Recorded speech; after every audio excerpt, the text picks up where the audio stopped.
안녕하세요. 네, 안녕하세요. 네. 네. 증시 분위기가 날씨와 다르게 그래도 계속 훈훈해지고 있어요. 훈훈함을 이어가고 있는데요. 외국인 매수세 대체 언제까지 가는 건지 네. 어떻게 보십니까? 오늘 오늘도 한 9천억 샀더라고요. 코스피가 한 8천 몇백억 8천억 정도 되는 것 샀고 같아요. 코스닥이 한 1,000억 원 정도 들어왔던 것 같아요. 선물도 많이 사고. 네. 제가 보기엔 그게 중요한 게 아니라 네. 우리 열배위원님 많이 밝아지셨네요. 이게 아, 좀 캐주얼한 오늘 그런가요? 휴가셨어요? 아니요. 회사 가서 열심히 일하고 왔습니다. 아 가셔서 예. 네. 주식 물린 게 풀리셨나 보죠. 그래 아. 많이 밝아지셨어요. 요즘 저기 네. 양전하신 분들 많습니다. 그렇겠죠. 예. 참고로 저는 개별 종목 투자는 하고 있지 않습니다만 네. 어쨌거나 아. 분위기는 좋아지고 있습니다. 로봇 ETF 그만하겠습니다. 예. 네.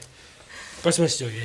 근데 아니 그 네. 지점 올해 3주 만에 오셨으니까요. 네. 네. 이제 상고 하저가 왔습니다. 전체. 근데 하는 잘 모르겠어. 오면 좋겠어요. 왜 굳이 하가 근데 저가 돼야 되죠? 네. 근데 6월달에 제일 고비인 것 같고요. 네. 6월달에 이제 미국의 부채한도 협상 그 부분에서 이제 최근에 여기에 나오셨던 허전 이사께서도 말씀하셨는데 지금 유예를 해가지고 정부에서 채권 발행을 안 하고 있는 그런 상황인데 그때 이제 어떤 식으로 해결이 되면 채권 발행을 할 거 아닙니까? 채권 발행 많아지면 채권 가격이 떨어질 거고 금리 올라가면 시장 흔들릴 수가 있어서 그때는 좀 조심을 하셔야 될 것 같고 일단 뭐 지금은 완전한 빈집털이 너무 안타까워요 개인적으로. 네. 이렇게 싼 가격에 외국인들이 주식을 또 사가게 만드는 이 상황이 좀 많이 안타깝습니다. 지금 1월 달만 놓고 보면 또 12월에 그렇게 빠지더니 또 1월에 또 지금 그렇게 오르잖아요. 12월은 기관들이 뺐잖아요.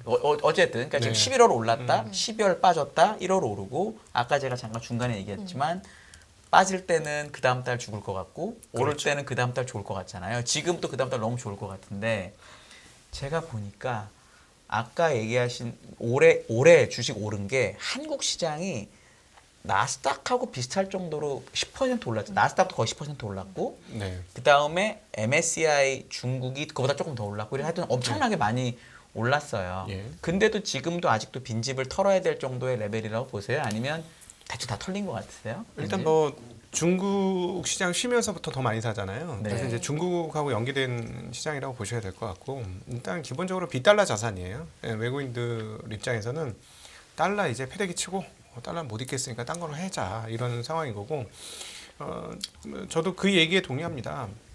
유동성이 적었니? 아니야, 유동성은 많았어. 그렇죠. 심리가 쫄렸을 뿐이야. 그 심리가 풀렸어. 그러니까 갑자기 주머니에 있는 이 돈은 어쩌지? 이게 지금 전 세계적인 자금 동향이라고 생각을 합니다. 앞에 일부에서도 김효익 교수님도 말씀하셨는데 달러 약세는 좀 더 지속될 거다. 네. 말씀하신 것처럼 달러 자산을 버리고 달러가 아닌 다른 자산들을 지금 늘리고 있다는 건데 그렇죠. 그럼 이 추세는 조금 더 갈 거라고 보시나요? 그렇죠. 지금 최근에 유럽 경기 흐름들 나오는 거 보면 구매관리 지수 이번에 깜짝 놀랐는데 50 넘었습니다. 그러니까 유럽 경기는 지금 회복이 되고 있고 금리는 더 많이 올려야 되는 상황이고 그러면 당연히 유로화가 달러보다 강세가 될 수 있는 여건이 마련된 거잖아요. 네. 그러니까 그 기조 그러니까 즉 지금의 미국 위치로 유럽이 가기 전까지는 유로화가 강세일 것이다. 그러니까 터미널 레이트가 보이는 상황까지 가기 전까지는 유로화 강세고 그럼 계속해서 비달러 자산 쪽으로 자산이 이동할 것이고 또 하나 이제 여기서 주목해 봐야 될 게 비트코인의 흐름이에요. 딱 심리 지표입니다. 비트코인이 위험 자산 심리 지표를 여실히 보여주고 있거든요. 16,000달러에서 23,000달러예요. 뭐냐면 이제 됐다는 거예요. 우리 작년에 많이 얻어맞았고 우리 죽을 것 같았는데 우리 죽이는 세력들이 분명히 있었는데 이제 끝이 보이네. 쟤들이 이제 더 이상 행동할 게 이제 정해져 있네? 정해진 미래네? 이렇게 되니까 위험 자산에 대한 심리가 회복이 된 거죠. 그러면서 빗달러 자산들에 대한 베팅이 시작된 거고 그 중에서 하나 누가 제일 좋니? 이렇게 쭉 살펴보니까 어이구 중국이 제일 좋네. 오케이 중국에 가자. 그랬더니 중국 가다 보니까 어이구 그 옆에 있는 나라도 거의 비슷한 나라 아니야? 거기도 사지. 이런 분위기가 지금 조성되고 있다. 사실은 벌써 이미 유럽 거쳐서 중국 거쳐서 한국으로 오고 있는 이 과정이라 진도가 일부는 상당히 뽑힌 겁니다. 더 갈 것 같다 보세요? 네, 더 가는 거고 안타까운 거는 개인들의 인버스가 레버리지 바뀌었을 때가 끝이 아닐까. 제가 이걸 왜 여쭤봤냐면 제가 이거 숫자를 다 오늘 적어왔는데 작년에 외국인이 코스피를 7.1조를 팔았더라고요. 순매도를.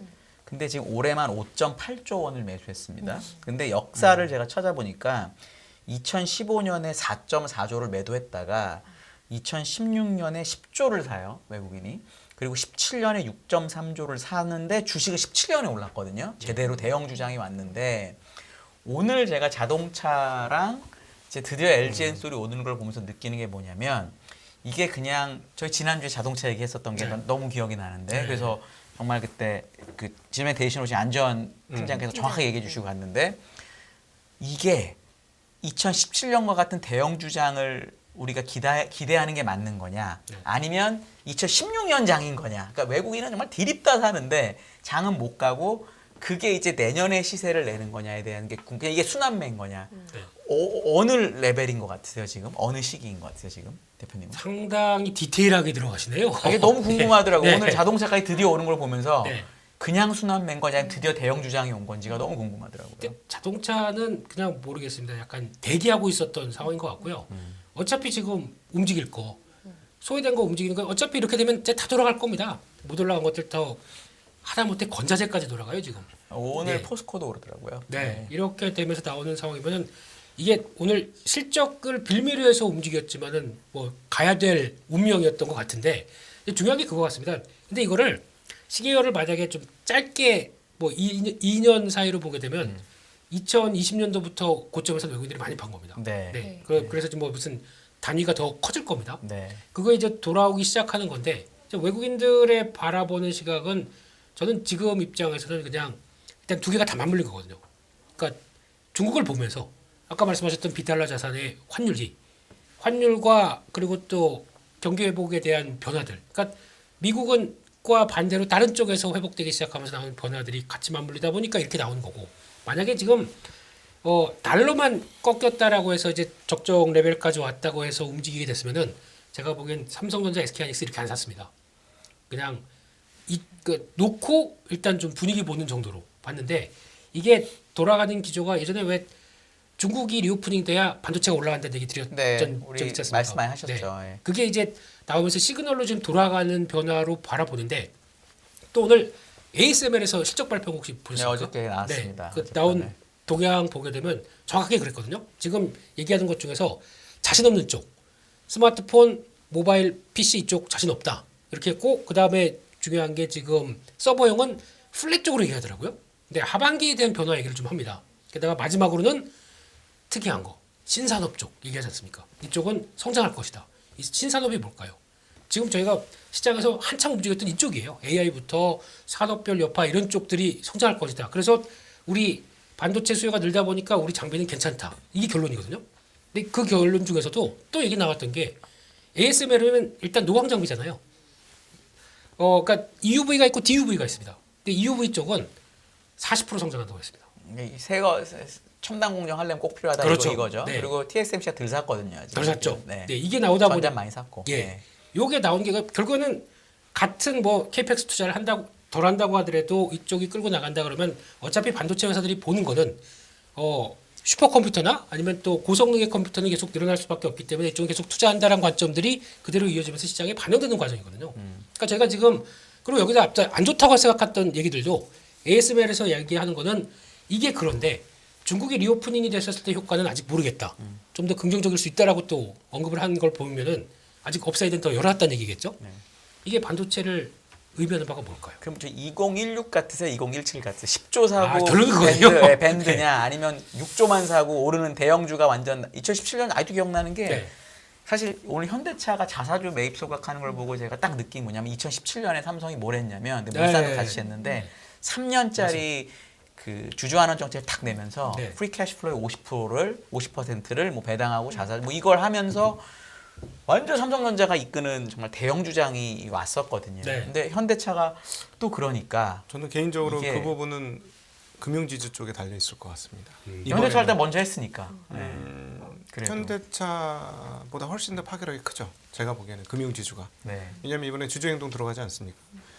주주행동이 아주 적시 나왔고요. 지금 유튜브 한 보람이 조금 있습니다. 사실 욕 먹어가면서 유튜브를 굳이 해야 되나 하는 생각도 가끔씩 드는데 보람이 있는 게 사람들의 어떤 이해도가 굉장히 높아졌어요. 그래서 동학개미운동을 통해서 들어오신 분들의 수준이 굉장히 많이 높아지면서 왜 주주 가치를 제대로 인정해주지 않아? 이 분위기가 된 거고. 아니 그동안에 그 금융지주의 외국인 비율이 얼마나 높습니까? 외국인들은 당연하다고 생각하는 일들을 안 했겠습니까? 주구장창 몇 년, 10년 넘게 계속 해왔는데 전혀 씨알도 안 막히던 건데 지금 씨알이 먹히고 있거든요. 근데 여기서 우리가 그 금융지주사들의 내부 구조를 좀 보실 필요가 있어요. 제가 보기에는 금융지주사는 주인이 없는 회사예요. 누가 절대주주입니까? 그러니까 절대주주가 없으니까 누가 주인 노릇을 하냐면 금융 관료들이 주인 노릇을 하죠. 규제 당국이. 그렇죠. 네, 규제 당국이 주인 노릇을 하거든요. 그런데 그러면은 그 에이전트들, 즉 그 경영자들은 눈치 봐야 될 대상이 규제 대상밖에 없는 거예요. 규제 당국밖에. 그러니까 정부의 눈치를 보면서 뭐 회장직을 맡을 때나 이럴 때는 항상 그런 분위기가 좀 있지 않습니까? 이 순수하게 개인적인 의견입니다. 근데 지금 갑자기 우리가 주인이야 하고 오는데 처음에는 우습게 보이죠. 근데 보니까 줄줄이 사탕으로 계속 딸려 들어오거든요. 외국인들이 여기에 동조 안 할까요? 아, 우리가 바라던 거야. 하기만 해, 하기만. 표는 우리가 다 줄게. 이런 분위기로 바뀌잖아요. 저는 그러면 에이전트들은 당연히 움직일 거라고 봐요. 왜냐하면 자기 직이 달려 있어요. 잘릴 수 있어요. 그럼 해달라는 대로 해주죠. 왜? 돈 뭐 남아서 이거 어떻게 할까 고민돼 가지고 할 게 없어서 대출 주고 있는 상황인데 자사서 할게요. 네, 좀 할게요. 자, 이렇게 되면 어떻게 되냐면 서구 금융주 밸류에이션으로 갈 수가 있어요. 그럼 이건 아주 역사적인 일이고 사실상 은행주가 쩌리가 된 거는 2009년 이후입니다. 그 전에 2002년부터 2007년도 가치주들 대상승할 때 선봉장에 있었던 업종이 은행이었어요. 은행이 제일 먼저 올랐어요. 네, 그때 맞아요. 은행 성장주였죠. 이익이 네. 엄청 늘었으니까. 근데 네. 지난 2009년 이래로 지금 이익이 얼마나 늘었습니까? 훨씬 더 늘었어요. 그러니까 PBR이 지금 0.2, 0.3배인 이유는 너희 미래를 볼 거 없다라고 생각해서 가격 매김을 당한 거거든요. 근데 얘네들이 주주가치, 주주환원 시작하면서 자산 소각하고 배당 꾸준히 주고 이익의 일정 부분을 계속해서 그렇게 한다면 뭐 은행 예금하지 말고 이거 사야 되겠네 하는 생각이 왜 안 나오겠어요. 17년 그림이 되는 거네요. 그러면. 그렇죠. 17년, 아니, 그래서 16년이 아니고 여기서 선빵을 네. 날릴 애들은 오히려 제가 보기에는 되게 유력한 애들이 이번에는 전혀 예상하지 않았던 금융지주가 만약에 에이전트들이 오케이 얘기 들어드릴게요. 근데 그게 어려운 게 아니거든. 오케이만 하면 되는 거예요. 오케이만. 그러면 그럼 완전히 상황이 바뀔 수가 있죠. 얘들이 날아가기 시작하면 그다음부터 이제 소위 말하는 주주가치 재고 상황들이 한국에 벌어지는데 이건 우리가 꿈처럼 그냥 소망하고 있는 바인데 그것까지 일단 생각은 하지 맙시다. 그러면 네. 올해는 지금 현대차나 이렇게 오르고 막 하는 게 순환매장이 아니고 그냥 대형주 장세로 갈 수 있다고까지 보시는 거죠. 빈집털이 뭐부터 하겠습니까? 대형주부터 잘 사실은 요즘에 의외로 많이 오르는 게 철강이에요. 하강인데 다른 거에 비하면 약소해요. 지금 포스코 오늘 좀 많이 오르긴 했는데 아직도 31만 원이라. 예. 철강 업종이 지금 상황에서 오를 이유가 하나도 없거든요. 네. 그건 무슨 말이냐면 외국인들이 다 골고루 사고 있는 겁니다. 네. 그러니까 그래서 제가 빈집털이라고 표현한 거고 외국인들은 그냥 지분대로 사는 거예요. 네. 네, 한국의 네. 지분대로 그 주식들을 지금 다 사고 있는 거고 제가 보기에는 이제 중국에서 사는 게 멈춰지면 한국도 멈춰지지 않을까? 그래서 지금부터 계속 중국 시장을 잘 관찰해야 된다라고. 올해 생각합니다. 연말까지도 그냥 계속 장이 이거 지금 주가보다 높다라고 이 정도 놀리면 당연히 올해 말에 지금보다 주가가 높아야 되겠네요. 저는 일단은 상고인데 이게 굉장히 압축적으로 이루어질 것 같아요. 아마 1분기 안에 전 증권사의 전망이 다 깨질 수도 있어요. 아직 정고점 못 벗기긴 했는데 왜냐면 2,500 네. 근처까지 갔었으니까 네, 12월 말에 그건 아직 못 땄지만 금방 벗긴다. 아니 곧 지금 2,650이 컨센이잖아요. 증권사들 컨센. 그거는 제가 보면 굉장히 빨리 끝날 거예요. 3개월 못 갈 것 같고요. 간혹 이제 뒤쪽에 발표하신 분들이 2,800 얘기를 해서 그건 잘 모르겠고. 근데 초반에 그냥 모든 증권사들이 2,600에서 2,650을 포진시켰잖아요. 네. 이거는 뭐 이렇게 전기전자 그러니까 2차 전지까지 안 떨어지고 움직이면 금방 깨질 거고요. 그거는. 근데 이제 앞서 말씀드린 대로 6월 달에 문제가 있어서 압축적으로 오르고 한번 조정을 받고 다시 그다음에 가는 거고. 경기 그 기업들의 실적이 우상향하면 그때 하반기는 우상향하면 좋고 우상향 못하면 쩌리로 그냥 옆으로 기든가 왔다리 갔다리 빠지는 횡보하는 건 장, 아니고 확 되는 건 아니다. 횡보하는 장이 오지 않을까 싶습니다. 그래서 하반기는 결국 기업 실적이 달렸고요. 그러면 이제 반도체죠. 대표님 혹시 이거에 대해서 네. 뭐 더하시고 의견이 있으시거나 대형 주장이 온다고 하시니까 근데 대형 주안 좋아하시면 제가 아는데 네, 일단은 예. 대형주로 수익을 내는 그러니까 지금도 그렇거든요. 지금 뭐 한 2,200 밑에서 여기까지 오게 되면은 뭐 한 10% 넘게 올랐습니다. 지수가 네. 예, 움직이는 과정에서 솔직히 뭐 물론 많이 뭐 SK하이닉스 7만 원대에서 뭐 9만 원대 왔다. 30% 가까이 올랐어요. 네. 하이닉스. 예. 이렇게 보는 과정에서 펼쳐진 세부적인 내용들로 들어가느냐 네. 아니면 그냥 대형주만 플레이하느냐 이건 또 차이가 있는 것 같고요. 네.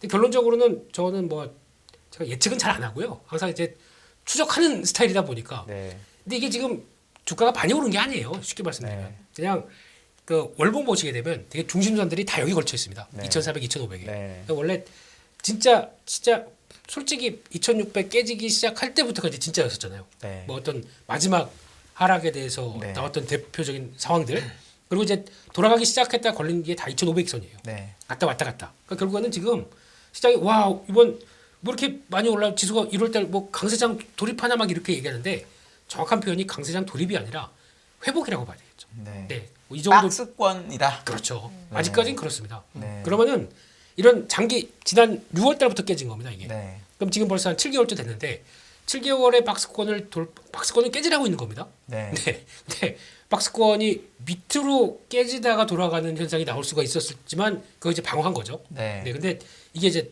달러화가 변하면서 거기서부터 이제 변하기 시작한 거지 않습니까? 그러면 지금은 그러면 박스권 상단부를 돌파할 모멘텀이 뭔가 이거 찾아야 되겠죠. 안 그러면 똑같아요.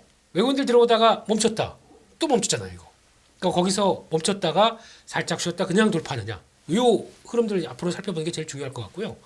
근데 뭐 이거는 결국엔 또 달러 흐름 봐야 될 거고 거기다가 이번 FOMC에서 우리도 캐나다처럼 갈래. 뭐 이런 뉘앙스들. 네. 이제 다 됐어. 이런 뉘앙스들 보면 이제 지금은 설마 하면서 움직이던 쪽들이 변화가 되기 시작해서 뭐 어떤 시장의 어떤 유동성에 대한 변화에 대한 기대감들이죠. 이건 아직까지는 이것들까지 가세되게 되면 그때부터는 좀 낫지 않나 싶긴 한데 일단 또 한계는 2,500 가서 고민하죠 뭐. 네.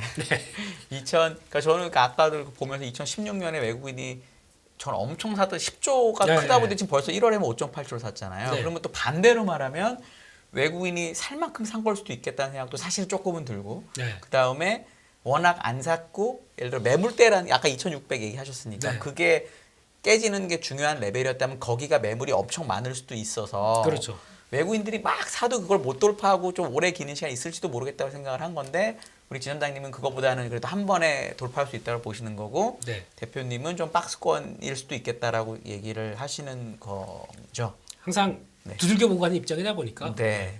뭐 지수는 그 정도로만 생각하고요. 네. 지금 지수 볼 생각이 아니에요 지금은. 아니 근데 솔직히. 지금은 근데 네. 그렇긴 한데 네. 제가 이제 그러니까 저와 같은 네. 일반인들 만나서 보면은 네. 예를 들어 로봇 같은 거는 너무 좋은데 네. 그거 무서워서 사겠어요. 아니, 무서우면 안 사면 되죠. 근데 이제 네. 대표님은 그런 거를 잘 골라서 사자는 그러니까 해보자는 것이니까 이게 그러니까 큰 배를 사는 네, 것들 다 네, 하는 게 네. 참 어렵죠. 이게 그러니까 다 좋은 방법이니까. 이게 그런 거 차이거든요. 나와서 혼자 뭐든지 각계 전투를 한다. 네. 그러면은 공부해서 산업이 사이클 지금 시장과 맞다. 네. 부딪혀야 됩니다. 네. 그거는 아마 또 투자자분들이 그러신 분들 많을 거예요. 보면은 이제 직장 다니면서 투자하시면서 공부 열심히 지금 저희 연합뉴스 경제TV 보시면서 저희 그리고- 거 보셨으면 최근에 되게 좋았을 거예요. 네, 공부 열심히 하시는 분도 계시고, 근데 나는 전업 투자자입니다. 전업 투자자 쪽에서 보시게 되면은 일단은 다른 거 없어요. 그러니까 시장 흐름들 확인 어느 정도 됐다 그러면은 제일 센 거 붙어야 됩니다. 그렇죠. 네, 제일 센 거 붙는데 왜 시장이 이렇게 나오는지를 그러니까 그렇게 하셔도 되거든요. 시장이 나오는 걸 보고 공부하셔도 됩니다. 네. 그러니까 보통 보면은 시그널이 나오잖아요. 뭐부터 뭐 지금 뭐 시장에서 이쪽이 각광받고 있습니다. 근데 그게 과거에는 저희가 항상 그랬거든요. 아예 저거 뭐 하루 이틀짜리 테마주로 끝나겠네. 라고 하면서 넘어가는 거는 이제 뭐 그렇게 끝날 수도 있습니다. 근데 이게 산업들이 돌아가면서 나오는 여파들이 이게 왜 이쪽에 부각받을 수 없는 거에 대한 이해도를 그러니까 쭉 찾아봤을 때 내가 맞다. 이해가 된다. 이게 이럴 수밖에 없다라고 생각하게 되면 붙어봐야죠. 네. 그게 결국은 저희는 투자 아이디어가 맞게 되면 다 돈으로 떨어지는 이런 직장이지 않습니까 저희가. 아니 근데 이건 전업을 하셔서 아니면 왜냐하면 제가 이걸 왜 여쭤봤냐면 네.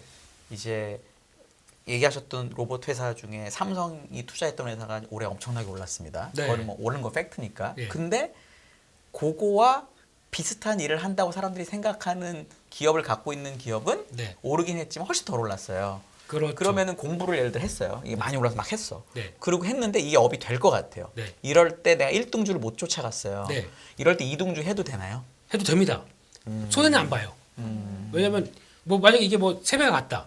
이거 올라온다고 하더라도 적어도 한 30-40% 올라옵니다. 따라서. 아 근데 이제 늦었어. 그러니까 네. 이게 3배 오르고 얘는 네. 30% 오른 상태에서 얘는 이렇게 많이 올랐는데 얘는 못 올랐으니까 네. 공부를 해서 결론이 좋아. 네. 이 나중 거 쫓아 사도 보통 괜찮으셨어요? 경험상? 괜찮고요. 그럴 때 보면은 이제 보통 이제 주도 섹터가 가지 않습니까? 주도 섹터가 움직이게 되면 어떤 현상이 나오면 초기에는 이게 한 움직여서 한 20-30% 올라서 나 주도주야라고 하게 되면 그 다음부터는 약간 쉬는 모습만 나와도 나머지 2-3등주가 같이 올라와요. 그래서 같이 약간 키 맞추는 듯 하다가 결국에는 약간 또 조정받고 얘가 가기 시작하게 되면 못 따라오는 경우가 있습니다. 그러면 어떻게 되냐면 이거 사야 돼요.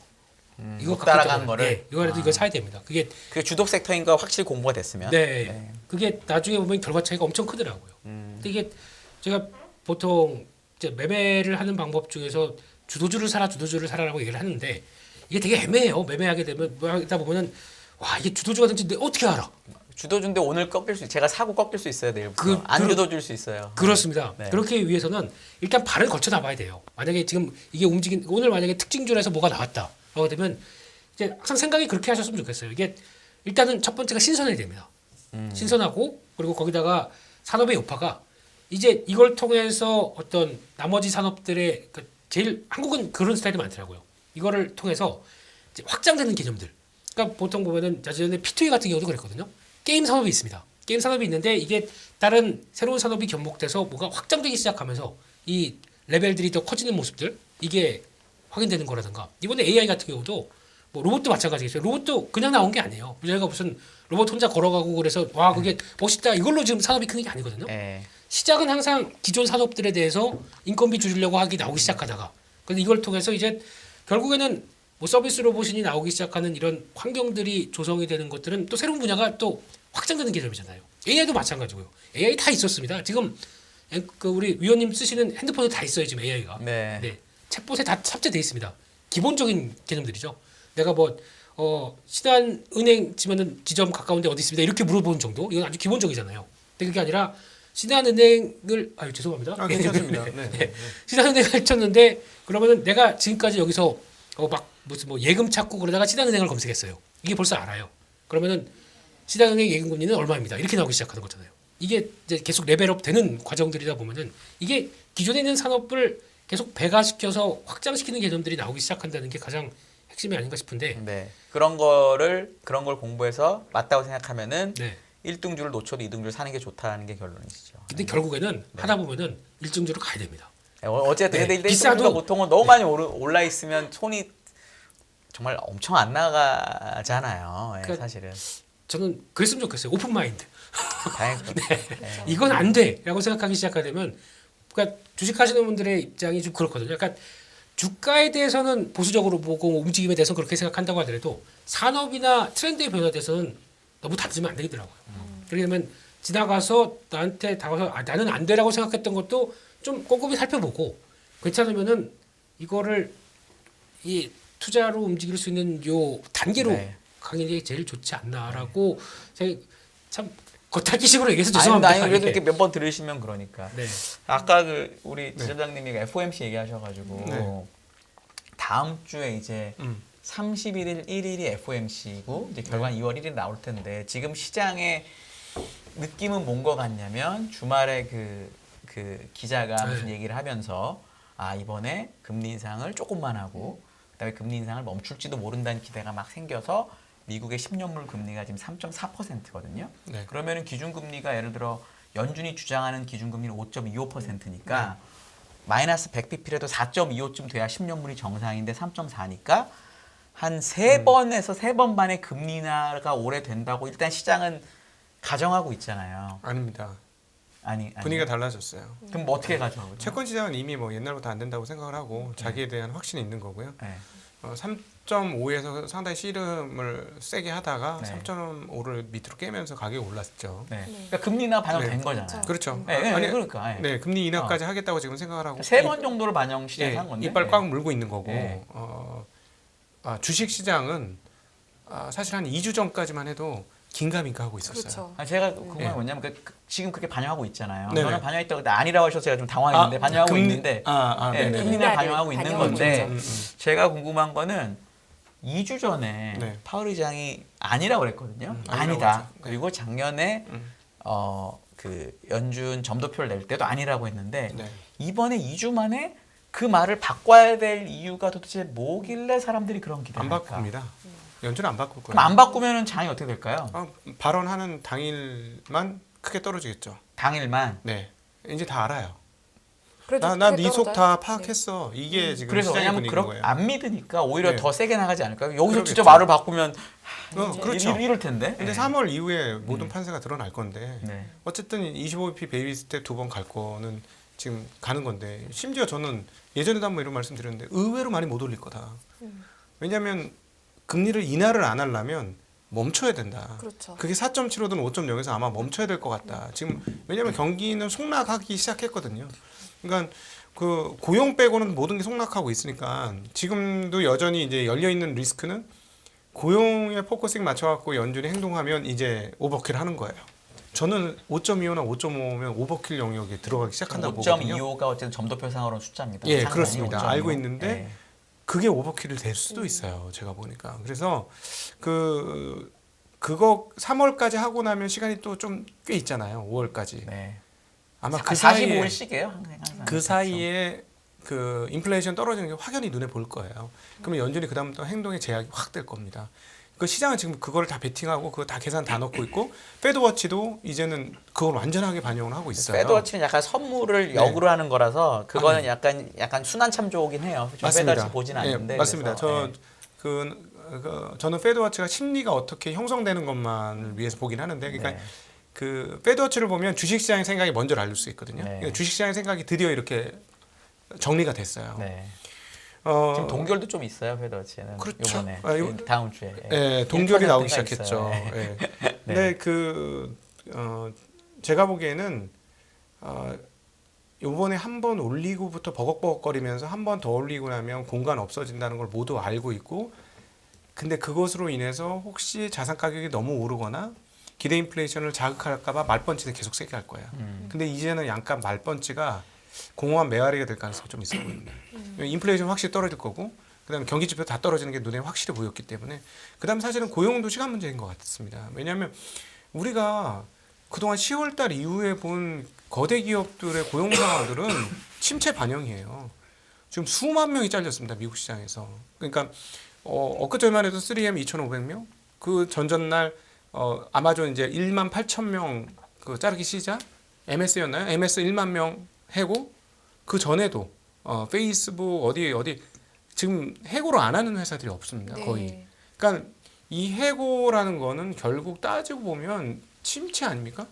기업이 침체라고 인식을 한 거예요. 그러니까 결국 NBER에서 언제 침체를 결정해 줄지 모르겠으나 기업들의 해고 과정들은 침체를 드러내는 과정들이라고 보고, 그럼 결국 나중에 와서 NBER이 그때가 침체였어, 이렇게 얘기하면 그때는 침체인가요? 끝난 침체일 가능성이 있습니다. 그래서 저희는 지금 아마 미국 기준으로는 침체 도정을 지금 겪고 있는 과정이다라는 판단이 듭니다. 2월 1일에 급락하면 그럼 사자네요. 격투기님은. 근데 네. 제일 변수가 주식시장이에요. 주식 얘기하는 거니까 당연히. 주식이 너무 네. 올라가면 예. 주식이 너무 올라가면 시장을 왜곡시킬 수 있어요. 네.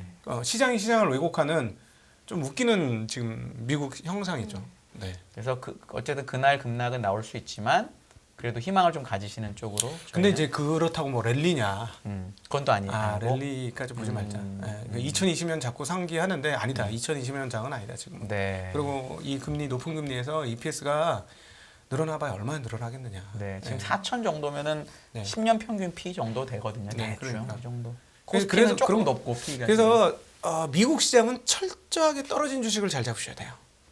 주도주가 아니고 아니 떨어지는 아니 주식. 아니. 떨어진 주식. 자, 네. 이번에 나온 그 흐름들 보면 요 최근 작년 연말 올해 최대 히트 종목은 최고로 많이 떨어진 넷플릭스 거의 더블 났습니다. 더블 넘게 났죠. 네. 거의. 그다음 메타 50% 70% 올랐습니다. 좀 올랐어요. 예, 80% 바닥에서부터는 145 그보다 니까 더 한 올랐고 10% 좀 올랐죠. 최근에 엔비디아 엄청나게 오르고 있거든요. 아니 뭐 예. 테슬라만 해도 얘기하셨을 때보다 지금 정확하게 50, 오늘 시간에 150이에요. 50% 올랐어요. 딱. 네. 예. 그러니까 많이 빠진 놈들을 잘 공략하는 게 굉장히 중요합니다. 제가 보기에는. 예. 지금 많이 빠진 게 어느 업종이 많이 빠졌다고 반도체들이 보이세요? 제일 많이 빠졌죠. 아직도 예, 뭐 퀄컴 저점에서 같은- 반도체가 지금 그 필라델피아 반도체가 저점에서 41% 올랐더라고요. 이거 보니까. 예, 그런데도 많이 그럼에도 불구하고 예, 많이 네. 빠졌고요. 개인적으로- 한국에서도 비슷한가요? 그렇군요. 한국에서도 많이 빠진 거. 한국은 더 개차반이죠. 메모리에서 그렇습니다. 더. 네. 네, 예. 근데 삼성전자가 10만 원을 못 갔었죠. 못 갔죠. 그 9만 지금 6만 4천 원이면 다른 반도체보다 덜 빠진 거거든요, 사실. 네. 원화로만 보면. 그래도 우리나라가 더 빠진 것 같다. 그럼요. 예, 그 밸류를 측정해 봐야죠. 밸류 측정해 보면 전자가 근데 올해 이익이 안 좋아서 20배쯤 되긴 해요. 근데 물론 이제 사이클 산업은 고피에 사는 게 맞긴 한데 우리 또 네. 22년 최고 전 세계 최고의 쪽집게 도사이신 한국은행 이창훈 총재께서 기자회견에서 말씀하시기를 하반기에 올라간다. 라고 이렇게 딱 점 찍어 주셨으니 네. 좀 편하게 가자라는 생각도 듭니다. 네. 그러니까 우리나라에서도 많이 빠진 거. 그러면 지금 은행 올랐고 네. 그다음에 반도체 올랐고 네. 오늘 자동차 올랐고 뭐 지금 이러고 있는데 제가 보니까 진짜 안 움직인 게 건설. 그다음에 건설은 조선도 작년엔 태조 이방원이었지만 어느 순간 거기서 제일 먼저 이탈을 했고 뭐 이런 종목들이 사실 진짜 아직도 많이 못 올라 있는 것 같은데 네네네. 그런 거는 요런 이슈 부동산 이슈 때나 이런 것 때문에 조금 네. 다음 타자가 되긴 어렵다. 네, 외국인들 손길이 안 가는 쪽은 좀 어렵다고 잘 안 보고요. 갈 수 있다. 네, 그리고 이제 혹시 이제 참고를 하기 위해서 아까 이제 은행주 말씀드렸는데 오해를 하실 분들이 계셔서 약간 좀 보충할게요. 네. 지금 은행들이 자사주 매입 소각을 하면 은행들의 체력이 약해지는 거냐? 음. 절대 아닙니다. 체력이 강해지는 겁니다. 왜 그러냐면 지금 은행들이 걷잡을 수 없는 이익을 내고 있어요. 그럼 그 자본 가지고 뭘 합니까? 대출합니다. 저보다 이제 더 잘 아실 텐데 순환하고 있어요. 그 일들이. 그러면 시중으로 계속 은행이 번 돈은 몇 배수의 대출 그 원천으로 사용되고 있는 거예요. 애들이 자본을 그냥 놀고 있을 수는 없으니까. 그럼 사회 불안정성은 계속해서 커지는 거예요.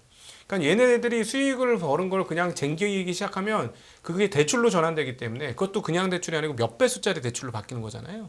1조를 벌면 10조를 내릴 수 있는 거잖아요. 쉽게 얘기하면. 그러니까 사회적인 부채 총량이 계속해서 늘어나요.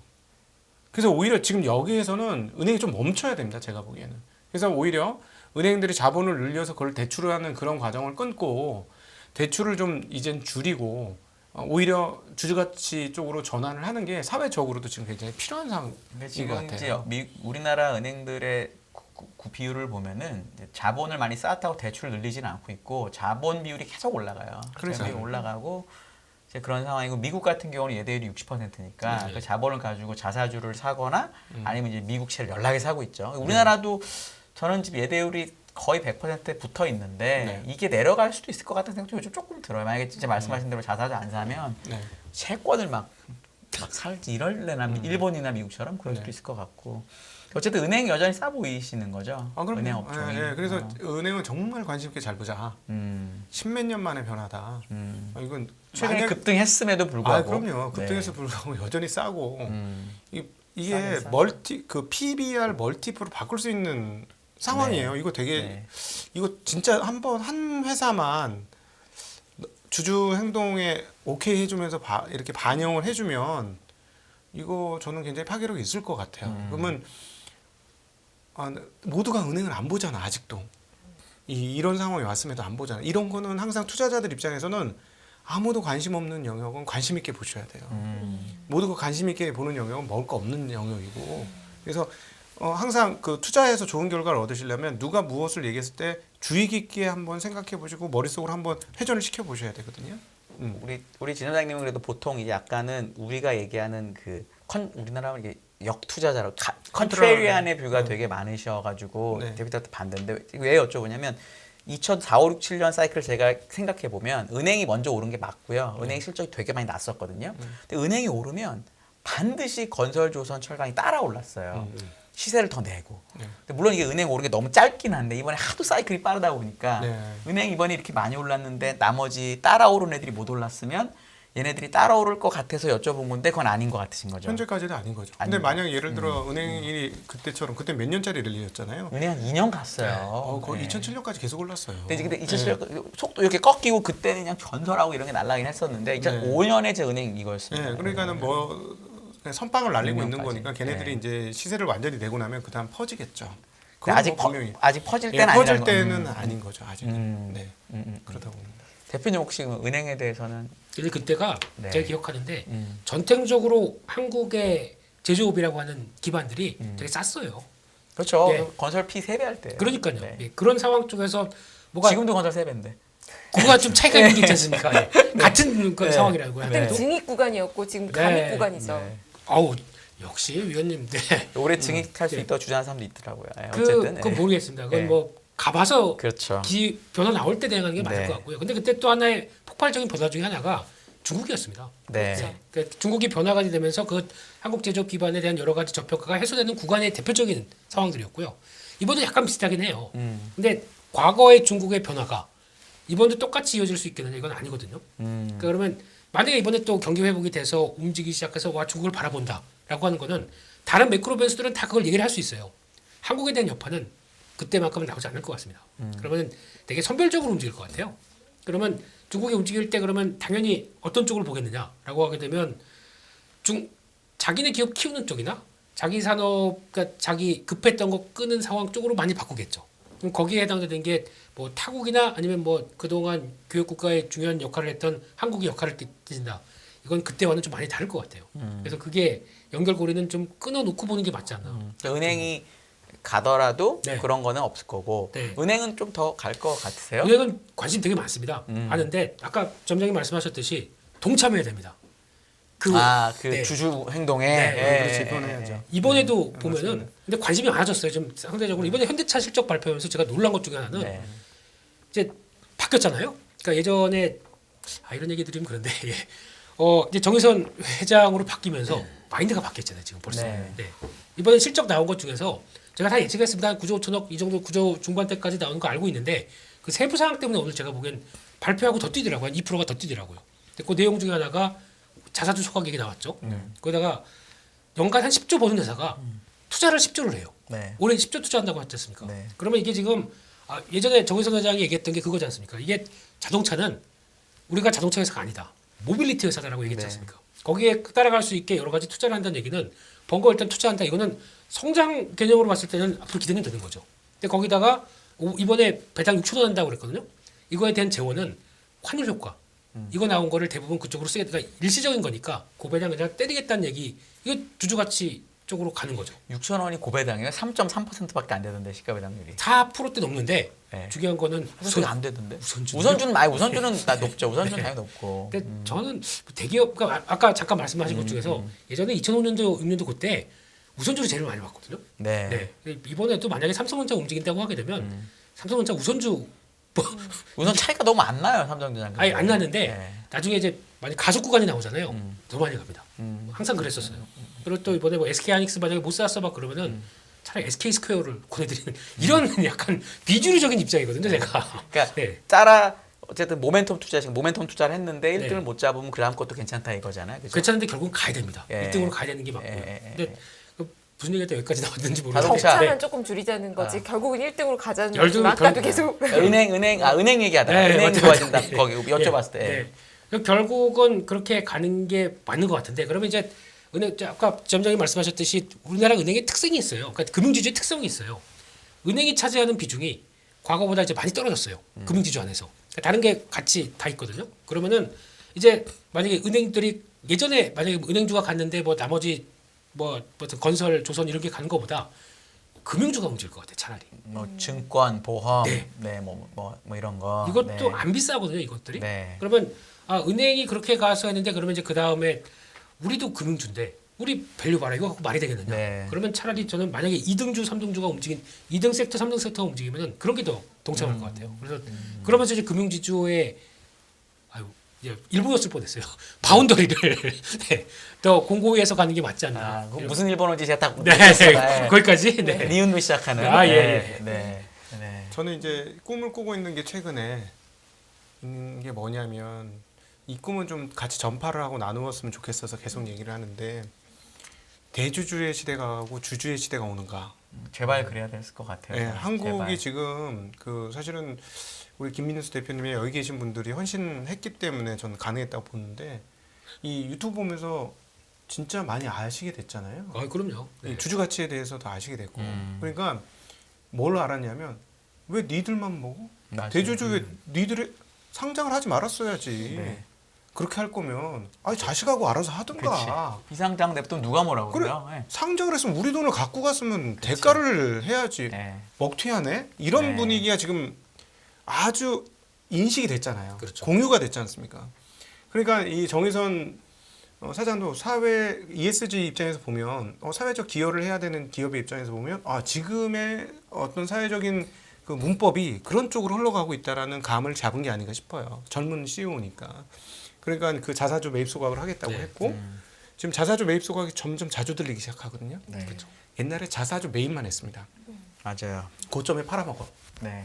남들한테 특히 팔아먹어. 그게 CFO 분들 만나 보면은 뭐라고 그거를 이제 얘기를 하시냐면 네. 만약을 위해서 갖고 있는 거라고 그러세요. 그 대주주 네, 사실은 회사를 지분 가치를 늘리기 위한 거고 그러면서 덕분에 서액주주는 연맥이고 이게 구조가 돼 있어요 한국은. 물론 대주 때문에 얘기는 절대 안 하시고 네. 회사가 어려워질 때 그렇죠. 재원으로 쓰고 싶어서 갖고 있다고 얘기 많이 하시죠. 우리 일단은 작년에 그렇게 카카오와 음식은. LG 에너지엔솔이 얼마나 헌신을 해가지고 우리가 그거를 자각하게 만들어줬습니까? 네.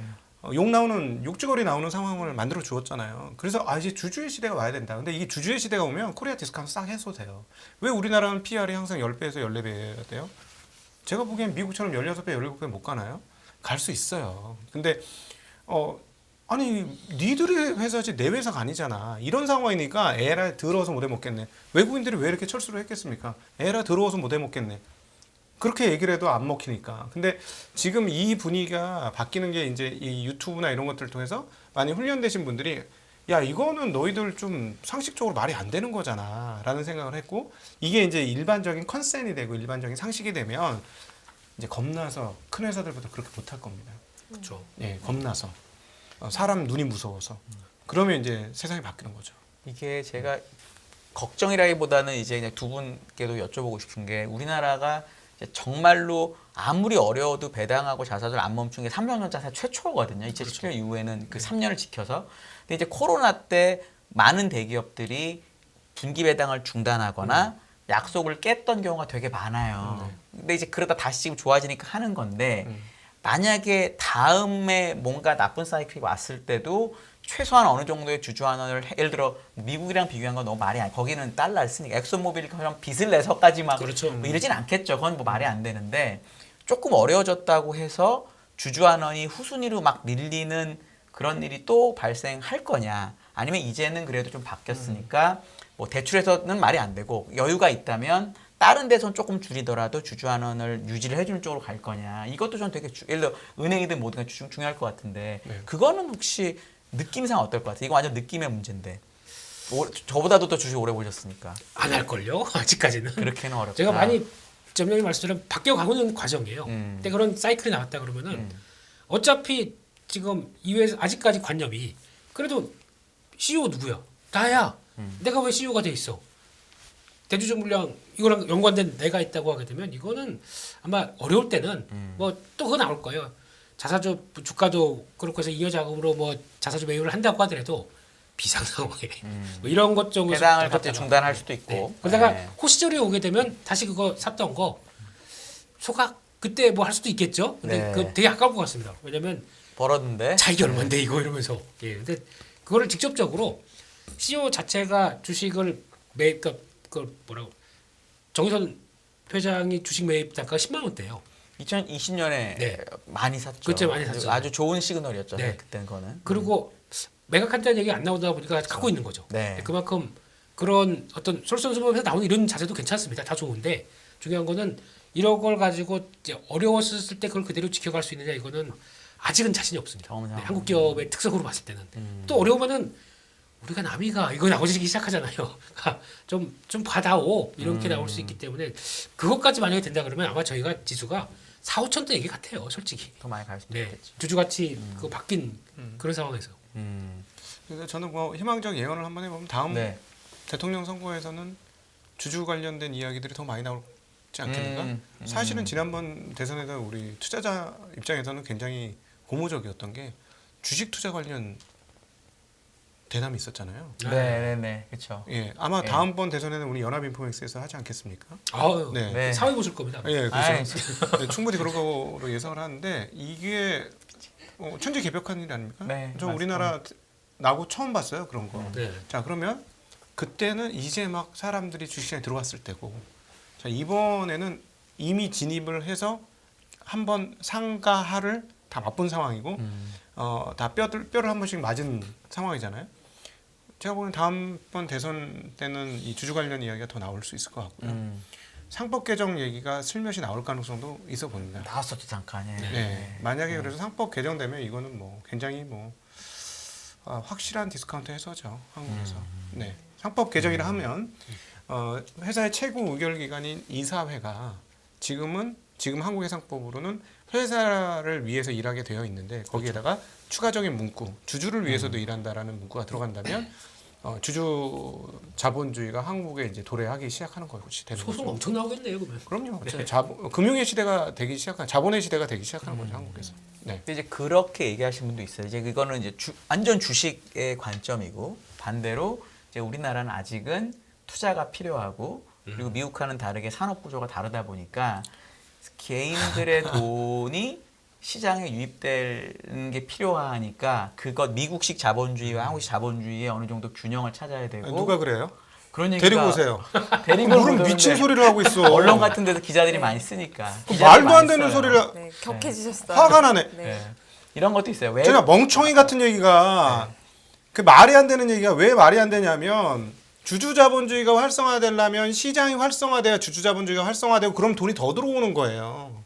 그러니까 그게 예. 돈이 들어오는 게 2차 시장에서만 돌아오는 거 아니냐. 아, 그러니까 지금 미국식 자본주의를 따르는 나라가 의외로 별로 없다라고 기사도 많이 써요. 미국이 왜 이렇게 사람들이 저 주식에 목매여 있습니까? 계속 올라가니까. 그러니까 주식이니까. 아니 네. 계속 올라가잖아요. 왜냐하면 거기는 자본에 의해서 기업이 생성되고 테슬라가 대표적인 예 아닙니까? 네. 테슬라가 저 뒤에서 밀어주는 돈발 없었으면 주식시장 없었으면 지금의 테슬라 될 수가 또 없어요. 우리나라는 그때 예. 또 대주 지분이 적어서 증잔 또 안 해요. 아니, 그러니까 그럴 거면 아예 주식시장에 들어오지 말고 아들하고 하던가 딸하고 하던가 네. 주식시장에 들어와서 남의 돈 받을 거면 자기 명예 한번 세우고 자기가 나라에 이바지하고 자기 이렇게 이 정도 나 했다. 그냥 명예 전당 한번 올리고 끝나야지. 그걸 왜 꼭 자식한테 주려고 그래요? 그러게요. 그러면 안 되는 거지. 아니면 뭐 지주회사로 뽑아가지고 그걸 넘기든가 재단을 만들어서 방법이 여러 가지 있는데 그 말이 안 되는 거예요. 그렇게 되면 한국의 자본주의가 발전할 수가 없고 대항해 시대를 만들었던 네덜란드 같은 나라가 안 되는 거예요. 이거는 정말 한국의 역사적으로 굉장히 중요한 포인트입니다. 네. 여기서 만약에 우리가 준비가 됐으면 홍콩 쪼그라들 때 우리가 받았어요. 싱가포르 다 받아갔잖아요.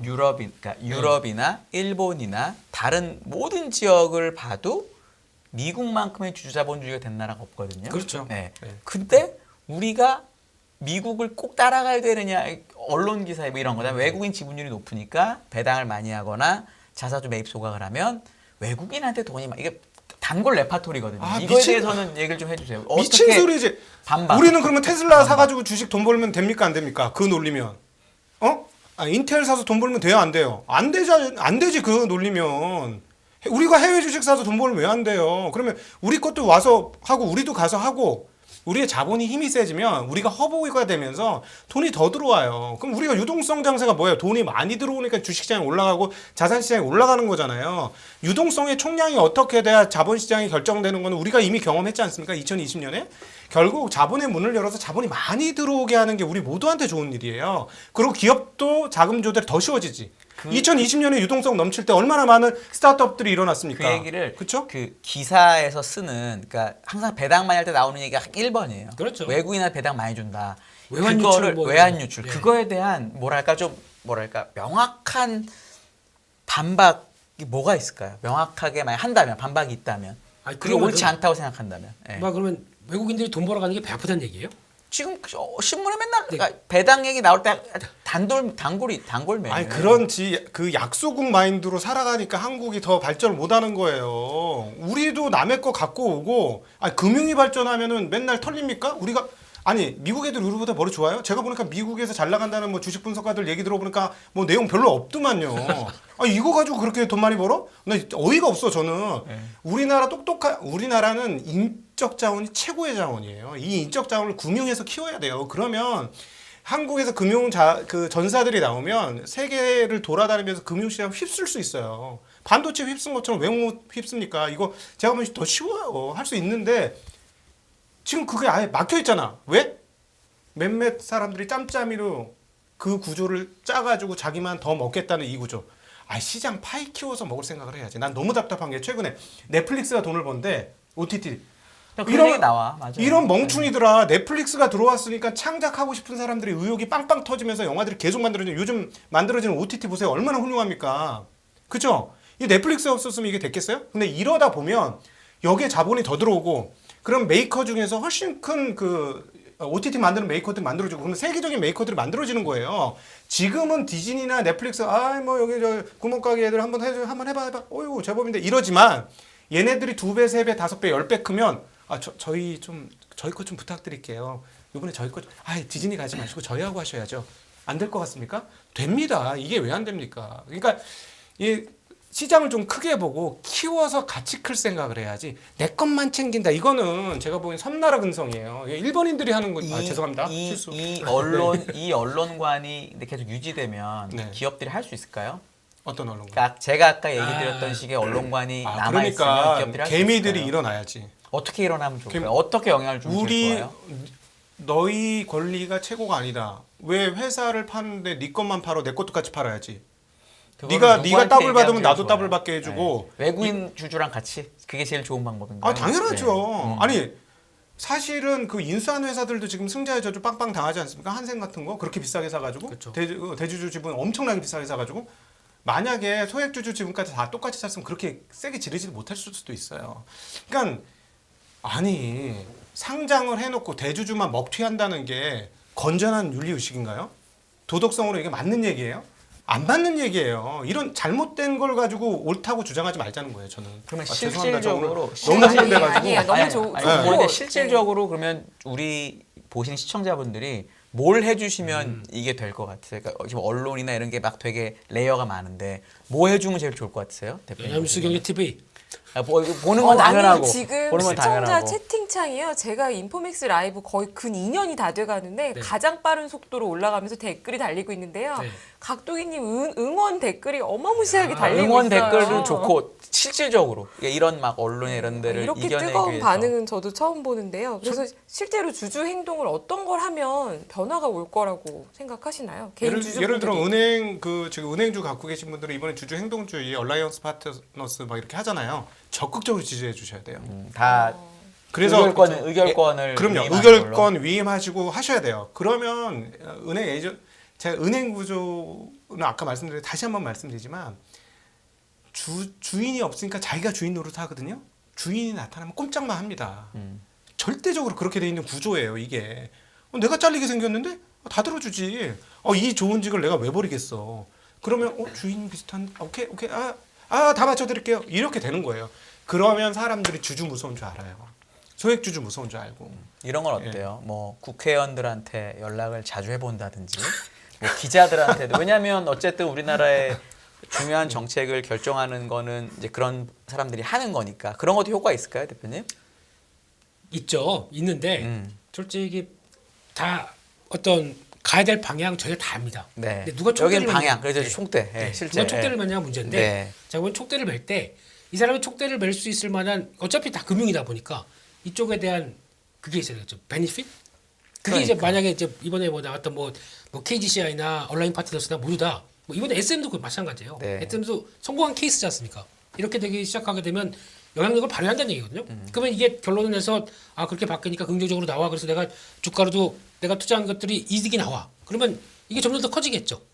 수익이 낮기 때문에. 그럼 계속 이런 진짜 우리나라에서 약한 대주주 때문에 약한 부분들 많은 회사들 계속 공략을 하겠죠. 그럼 이게 다 퍼지기 시작하게 되면 시간은 좀 걸릴 것 같은데 출발은 나쁘지 않은 것 같습니다. 네. 이런 방식도 충분히 괜찮다. 네. 뭐 굳이 뭐 이렇게 뭐 언론이나 정치 이렇게까지 갈 필요 없이 그들은요. 네. 그게 다 일이 자기 잡이에요. 뭘 까야 돼. 아유. 네. 뭘 그러니까 거기까지 신경 쓰지 말고 저는처럼 같이 흥분하는지 모르겠네요. 네. 네. 하지 말고 네. 충분히 지금 있는 주주행동주의에 대해서 적극적으로 참여하는 것만으로도 충분하다.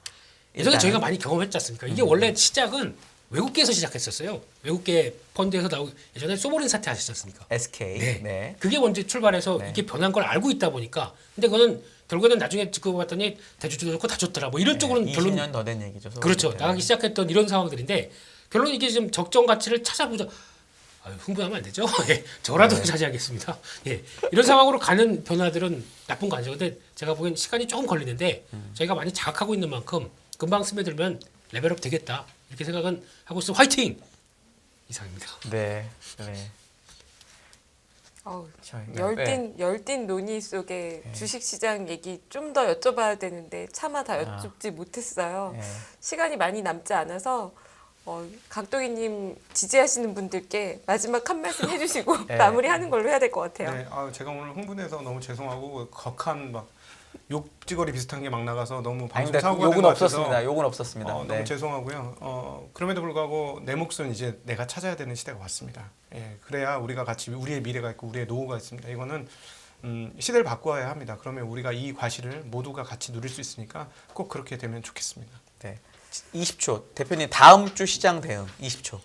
네. 다음 주 시장 대응. 네. 20초 가만히 있을까요? 안 됩니다. 그래도 네. 말씀해 주셔야 돼요. 네. 다음 주 시장 대응. 별거 없습니다. 네. 그냥 시장은 계속 순환매 돌아가고요. 네. 좀 부진했던 것도 올라오기 시작하면 그거 일단 대응하고 네. 그러면 뭐 어차피 일단 뭐 주주 가치는 좋은데 뭐 챙겨야죠. 그러니까요. 네, 그것도 같이 하셨으면 좋겠습니다. 네. 전례 없는 금리 인상이죠. 환율 너무 어려워요. 결론만 알려주세요. 당신은 외환 모태솔로입니다. 환율 그동안 너무 어려우셨죠? 이제는 쉽다 말할 수 있을 거예요. 오늘부터 환율과 썸 타시겠습니까?